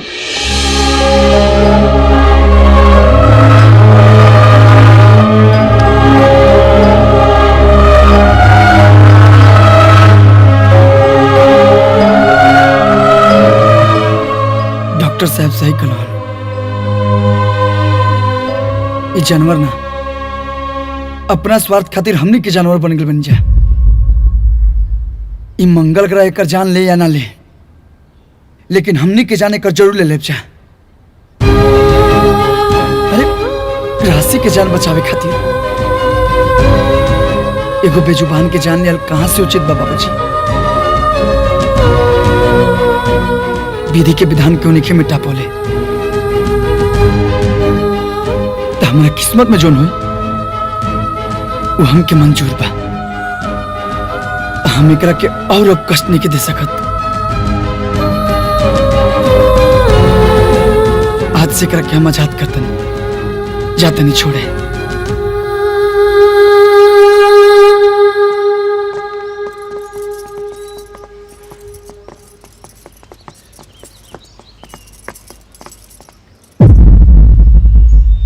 माई हम छोड़ के आवत नहीं।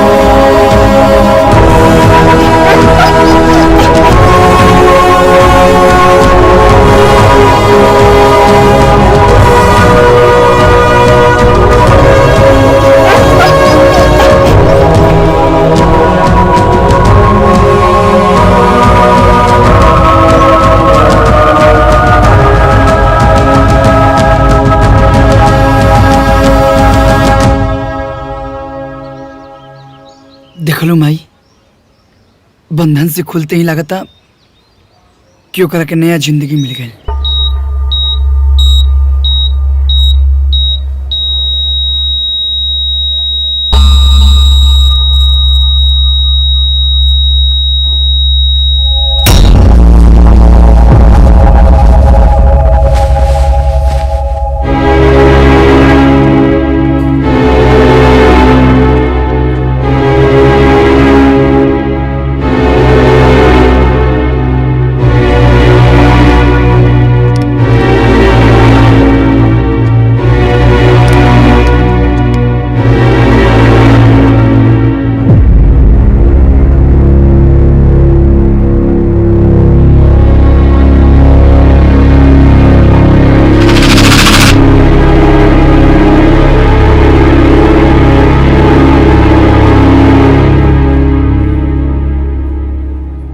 I'm sorry. She's dead.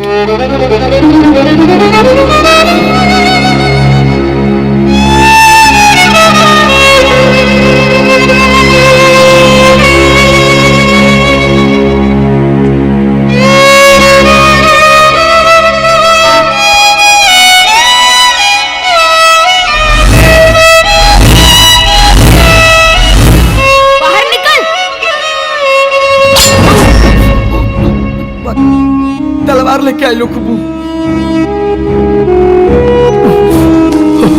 Kakulo फिर से बोलो। I love you. I love you.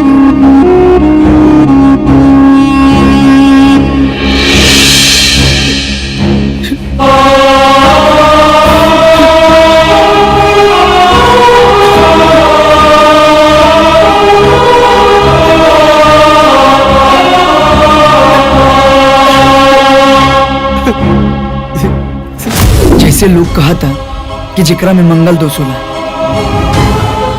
अगर ओकर शादी हो जाए तो दोनों में से क्यों एक आदमी मर जाए।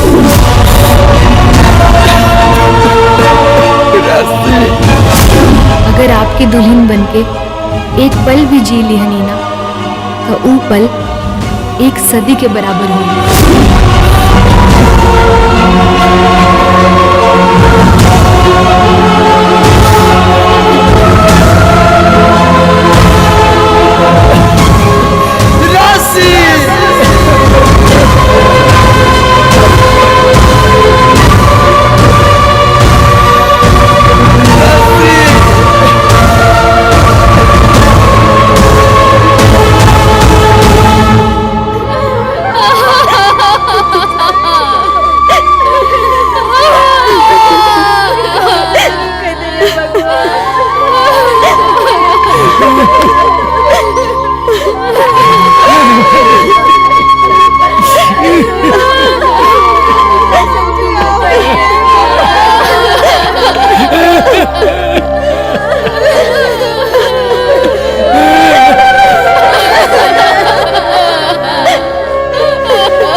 कैमरामैन, आज फोकस मत करो, आज कोई ब्लॉग नहीं बनेगा। दर्शकों माफी चाहता हूँ, अगले ब्लॉग में फिर मिलते हैं।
प्रथम वही वो है अनंत है यक्ष वही वो है जीवन है जीवन है जीवन है प्रथम वही वो है अनंत है यक्ष वही वो है जीवन है जीवन है जीवन है धरा में भी है गगन में वो है जल में अग्नि में पवन में वो होता सदा सहाय।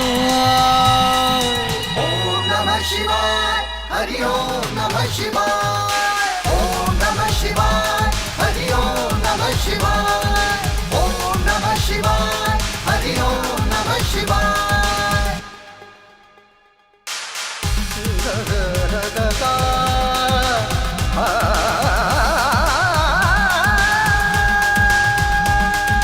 धुनी रमाए हो के मलंगा हाथ में डमरू गले भुजंगा जन जन को गंतव्य ले जाने जटा से बहती निर्मल गंगा पाप पुण्य सब उसके ही है वो एक योगी रमता है शिव सत्य है अविनाशी वो ना इनका ना उनका है जीवन में है मरण में वो है पूनम में है ग्रहण में वो शून्य है वही एकाकार। ओम नमः शिवाय हरि ओम नमः शिवाय ओम नमः शिवाय हरि ओम नमः शिवाय ओम नमः शिवाय हरि ओम नमः शिवाय। सारे सारे गा रे गा पा गा पानी पानी पानी सा पानी सा सा नी सा नी पानी पा गा रे सा सा सा सा सा सा सा। तीनों लोक के त्रिनेत्रधारी, शिव शंभु सबके अधिकारी, औघड़ अलहड़ प्रेम में पागल, गौरा मैया जिनकी दुलारी। सुर सरगम और साज में वो है, कल में भी और आज में वो, हर ज्ञानी के ज्ञान में बसता, भक्तों की आवाज में वो। अध्यात्म वही विश्वास में वो, हम सब की चलती सांस में वो, सब शरण में शीश झुका। ओम नमः शिवाय, हरि ओम नमः शिवाय, ओम नमः शिवाय, हरि ओम नमः शिवाय, ओम नमः शिवाय, हरि ओम नमः शिवाय, ओम नमः शिवाय, हरि ओम नमः शिवाय, ओम नमः शिवाय, हरि ओम नमः शिवाय।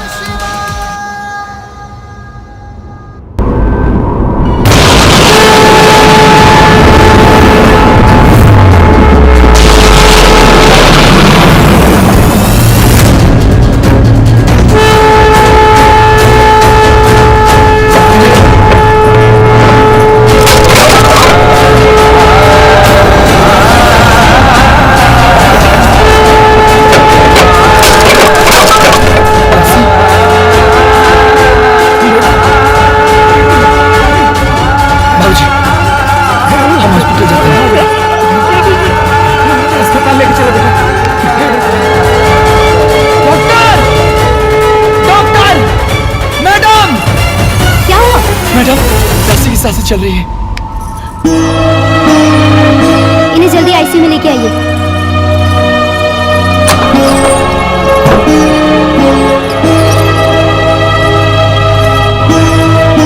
आप बाहर जाइए, हम चेकअप कर लेते हैं। नर्स, जल्दी से ऑपरेशन की तैयारी करो।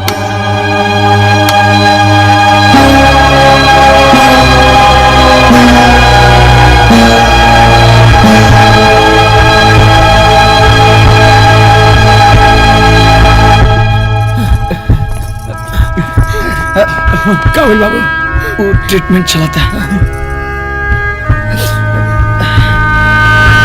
भगवान जी, उम्र भी ठीक हो जाए, हमारा राशि भी ठीक करता।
साइंस हार गया भगवान के आगे। ये कोई चमत्कार ही है जो आपकी पत्नी मौत के मुंह से निकलकर जिंदा वापस आ गई। सही कहा मैडम जी, ये चमत्कार नहीं, ये मेरा प्यार है जो राशि को मौत के मुंह से खींच लाया, और अब मंगल को राशि से कोई नहीं दूर कर सकता।